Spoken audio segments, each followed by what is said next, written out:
What's the biggest bull narrative in the history of politics? I'll tell you, never ask a question about history, right? That the Democrats are like the party of the little guy. That if you fell for that, I feel really bad for you. Okay, so the irony in this clip is absolutely amazing. Democrats love nothing more than to enrich the haves at the expense of the have-nots. They are absolutely the party of the elites. 100%. Not even 99%. For example, Silicon Valley Bank, right? The bank's run by wealthy, woke leftists who failed spectacularly at their job. They had one job. Their job was this crazy thing called banking, and they totally screwed it up. But no worries, they had probably like a good ESG score or something. So they got bailed out. But of course, Democrats, they can't call it a bailout. This is not a bailout. Again, this is not 2008 at all. During the financial crisis, there were investors and owners of systemic large banks that were bailed out, and the reforms that have been put in place means that we're not going to do that again.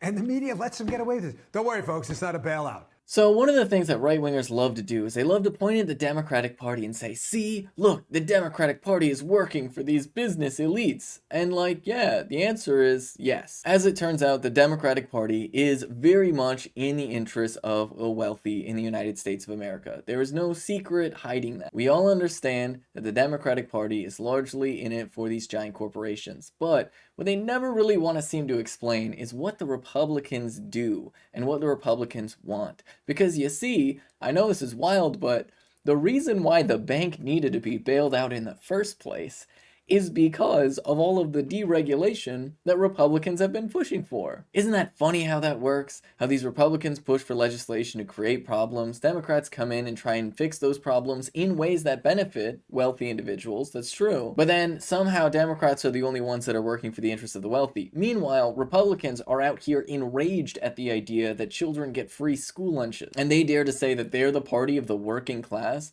I mean, really, the one thing that the Republicans have to claim to be working class is actually revealing of how not working class they actually are. You see, Republicans are obsessed with this weird macho aesthetic of being incredibly homophobic and bigoted. But you need to understand something that's really critical. All of that is mostly just suburban LARPing. The harsh reality is that most queer folks are actually really broke. And queer folks are disproportionately represented among poor people because, and I know this is wild, our system is very homophobic and transphobic, and so a lot of queer folks end up being broke. And the same is true when it comes to race as well. It turns out that marginalized people aren't these like elitists out there that are dictating the way that the media is talking about anything. It turns out that most working class folks are generally tend to be more accepting and more understanding the ways that different people are marginalized. But it is these like middle and upper middle class LARPers who want to pretend like they're the real working class Americans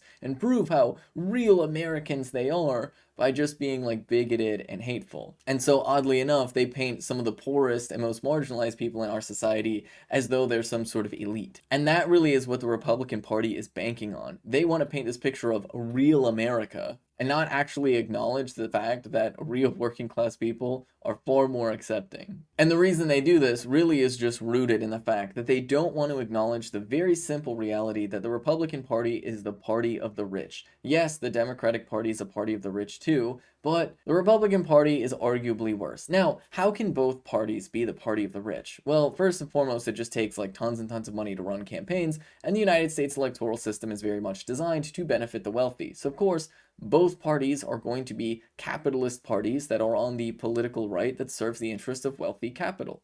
But so what explains the difference between the two parties then? Well, that really just goes down to the different sectors that put their money into different candidates. For example, Republican candidates love to take money from people who are representing things like the oil lobby or payday lenders or used car salesmen and things like that. Those are all industries where the poorer people are, the richer they get. The more people that are struggling to survive, the more people need payday loans, and the more people are gonna get into really shady deals with used car dealerships and things like that. And so fundamentally, the industries that support Republicans tend to be these industries where it doesn't really matter if social safety nets are ripped apart, it doesn't really matter if people are thrown into poverty and all these things. Whereas the Democratic Party, they tend to get supported by these bigger companies that at least depend on a certain degree of consumer spending. You're talking about like your Targets or your Amazons and your other like big tech companies where they want people to be highly educated so they can have workers that work at these big tech companies. They want to have enough people that are consuming their products that require people having a little bit of extra spending cash. And so the Democratic Party is more willing to support some things that working class people might want, like social benefit programs, because the industries that support the Democratic Party need those social benefit programs in order to sustain themselves, because they need working class people to be able to have some extra income to spend at their companies. Republicans, on the other hand, represent industries where it really doesn't matter how broke people are. You need gas to get to work. If you're really broke, you're going to end up with a used car and a payday loan. And so fundamentally, Republicans are willing to push this completely unhinged agenda of just completely demolishing the entire economy because their specific set of donors don't really care how demolished the economy gets, because they will still get rich anyway. So it's deeply hilarious when Republicans try to paint the Democrats as being the party of the wealthy, when in actuality, if you're broke, the reality is the Democratic Party is going to do more things for you. Are they going to do everything? No, of course not. They still represent the interests of like wealthy individual. But I can tell you this, as a transgender person in the United States of America, I really like the idea of my existence not being criminalized. And so, as somebody who is marginalized within the United States of America, I will tell you this, that I'm definitely going to be picking the Democrats over the Republicans, and that there are tons of working class people across the country who are going to do the same thing. For the very simple reason that, as much as the Democratic Party is biased in favor of the incredibly wealthy, they are at least willing to do some small token gestures towards at least recognizing the existence of queer folks and doing some things that generally create some sense of support for marginalized people and poor people. And so to top that all off, if you're disappointed by both the Democratic Party and the Republican Party, the solution to this problem is really to get organized within your community and change the environment within which politicians are making their decisions, which means fundamentally organizing workplaces,